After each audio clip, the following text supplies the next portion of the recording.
Hello! Welcome to Ravi Maths channel. We teach you maths concepts and formulas in a fun way. दोस्तों, यार Ravi maths channel पर आपका स्वागत है। आज हम कक्षा 9 गणित के त्रिभुज ट्रायंगल के बारे में अध्ययन करेंगे, जानकारी प्राप्त करेंगे। त्रिभुज को इंग्लिश में ट्रायंगल बोलते हैं। किसी समतल में 3 प्रच्छेदी रेखाओं से बनाई गई आकृति को त्रिभुज कहते हैं या त्रिभुज कहलाती गई बनाई गई आकृति त्रिभुज कहलाती है। इसे स्मॉल ट्रायंगल यानी छोटा त्रिभुज से प्रदर्शित करते हैं। अब यहाँ पर ABC एक त्रिभुज है। इसमें 3 भुजाएं हैं, AC, AB और BC, और इसके 3 कोण हैं ABC। इसको 3 भुजाएं और 3 कोण हैं, इसको त्रिभुज कहते हैं। त्रिभुजों का वर्गीकरण, क्लासिफिकेशन ऑफ ट्रायंगल्स।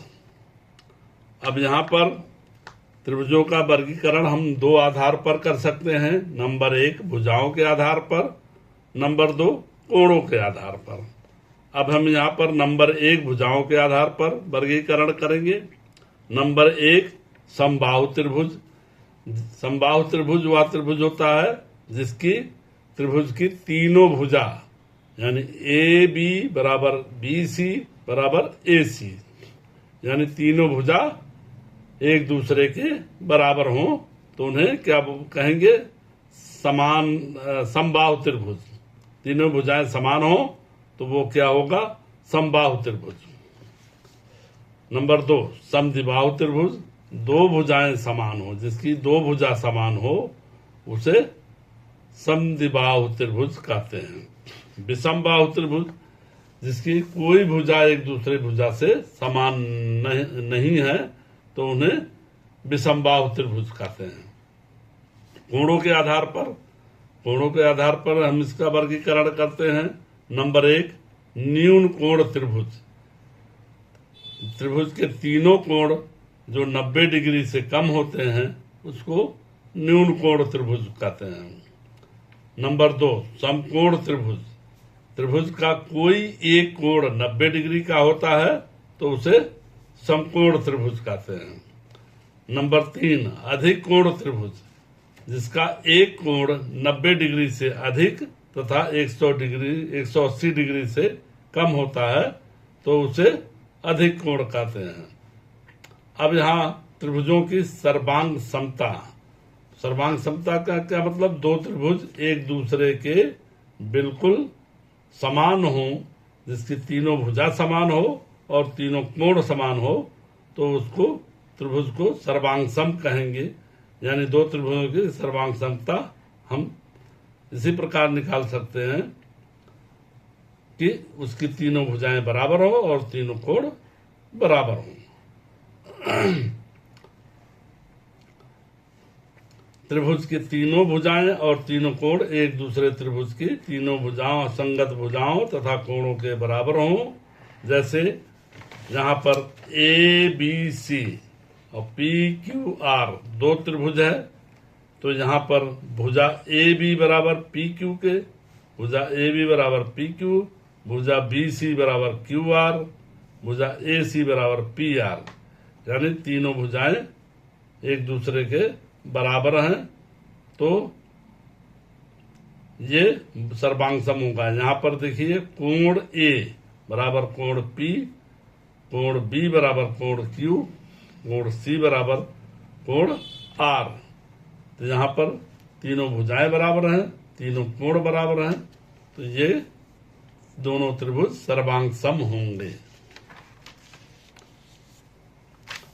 त्रिभुजों की सर्वांग समता की कसौटी, मतलब इसका क्राइटेरिया क्या है कि त्रिभुज सर्वांग सम होंगे।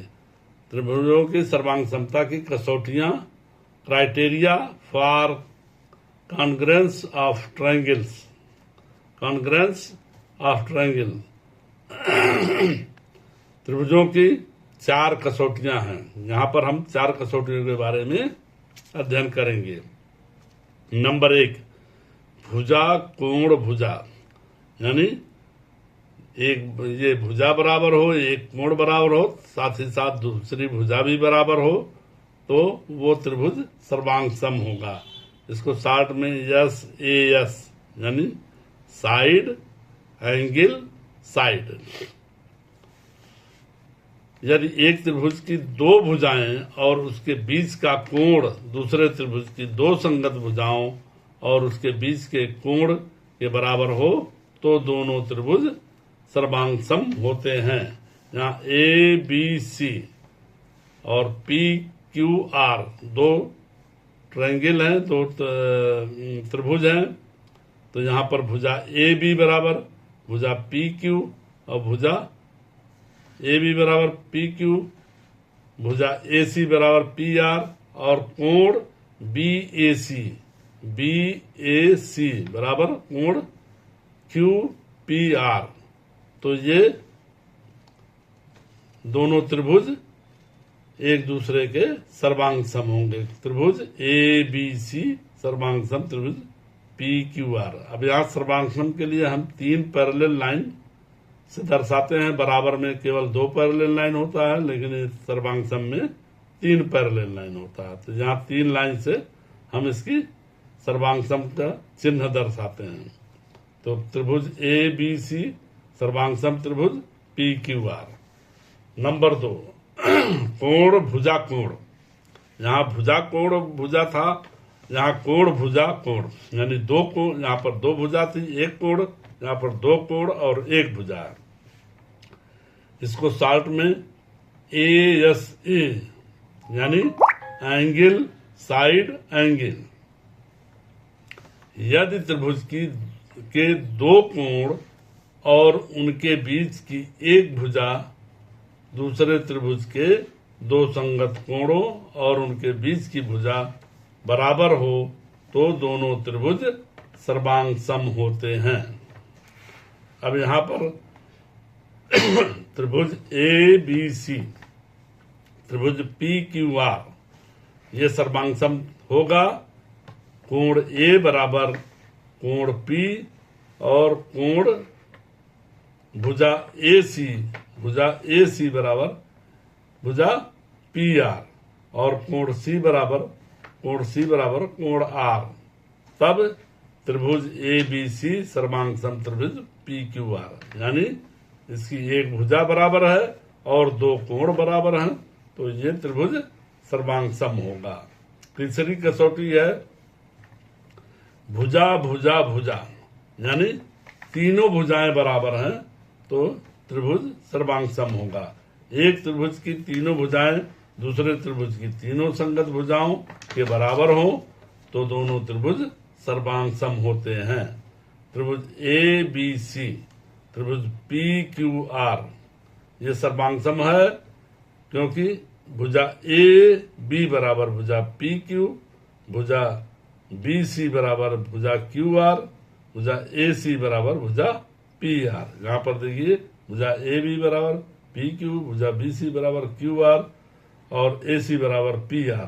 तो त्रिभुज ABC सर्वांग सम त्रिभुज PQR। अब हम चलते हैं चौथी कसौटी के बारे में देखते हैं। यहाँ पर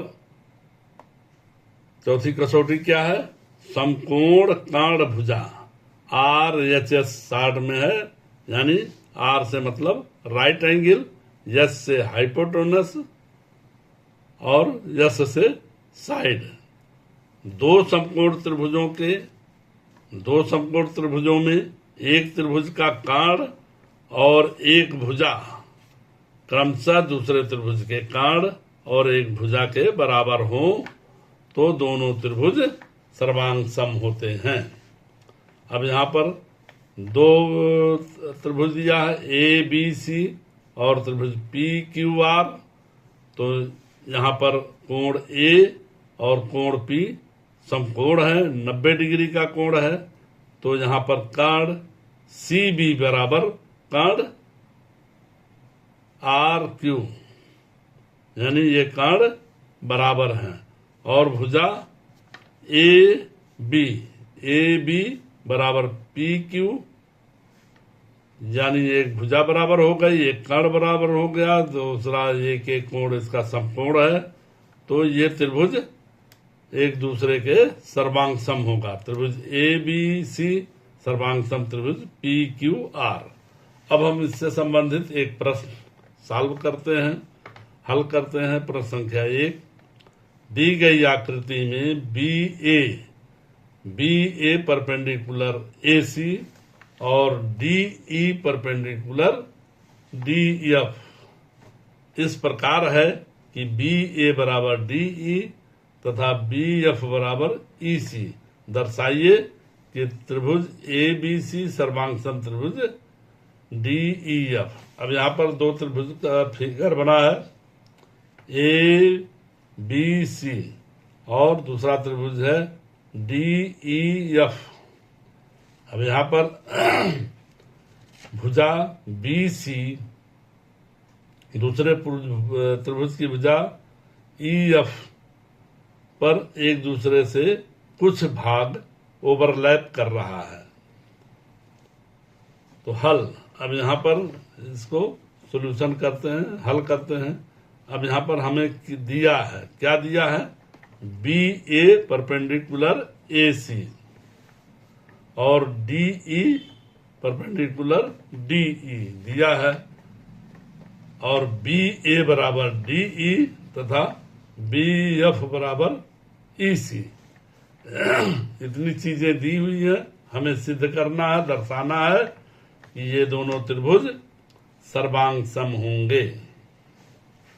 ए बी सी त्रिभुज ए बी सी सर्वांग सम त्रिभुज डी ई एफ, हमें इसको दर्शाना है, सिद्ध करना है। अब हम यहाँ पर देखें बी एफ ये त्रिभुज की अधूरी भुजा है बराबर ई सी।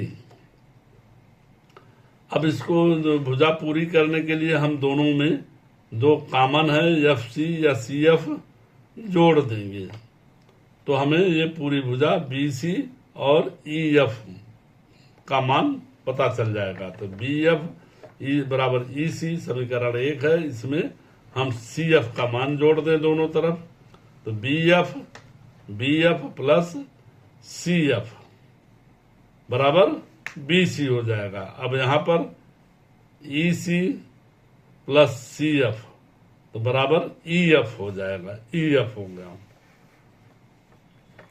अब त्रिभुज ए बी सी तथा त्रिभुज डी ई एफ में कोण ए, ये कोण 90 डिग्री है, कोण डी 90 डिग्री है, तो कोण ए बराबर कोण डी बराबर 90 डिग्री ये दिया है, मतलब ये परपेंडिकुलर वाला पोर्शन ये दिया हुआ है। अब यहाँ पर बी सी बराबर ई एफ, बी सी बराबर ई एफ, दोनों चूंकि 90 डिग्री के सामने की भुजा है तो 90 डिग्री के सामने की भुजा कर्ण कहलाती, तो दोनों कर्ण बी सी ई एफ दोनों त्रिभुज के कर्ण बराबर हैं, दोनों कर्ण समान हैं। बी ए और डी ई, यानी एक भुजा बी ए और दूसरे त्रिभुज की भुजा ई डी,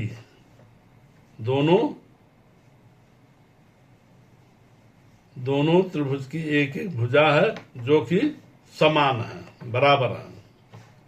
तो यहाँ पर अब हम देखेंगे समकोण कर्ण भुजा की कसौटी पर, आरएचएस की कसौटी पर, सर्वांग समता की कसौटी के अनुसार एक कोण 90 डिग्री है और एक कर्ण बराबर है और उसकी एक भुजा बराबर है, तो दोनों त्रिभुज ए बी सी सर्वांग सम त्रिभुज डी ई एफ। तो दोस्तों, इस तरह की जानकारी प्राप्त करने के लिए इस चैनल को सब्सक्राइब करें, साथ ही साथ लाइक करें और अपने दोस्तों को शेयर करें ताकि आपके भी दोस्त इसका पूरा लाभ उठा सकें। धन्यवाद दोस्तों। कृपया हमारे चैनल ER रवि मैथ्स को लाइक और सब्सक्राइब करें and press the bell icon को दबाएं ताकि आप कोई भी नया वीडियो मिस न करें। बूम।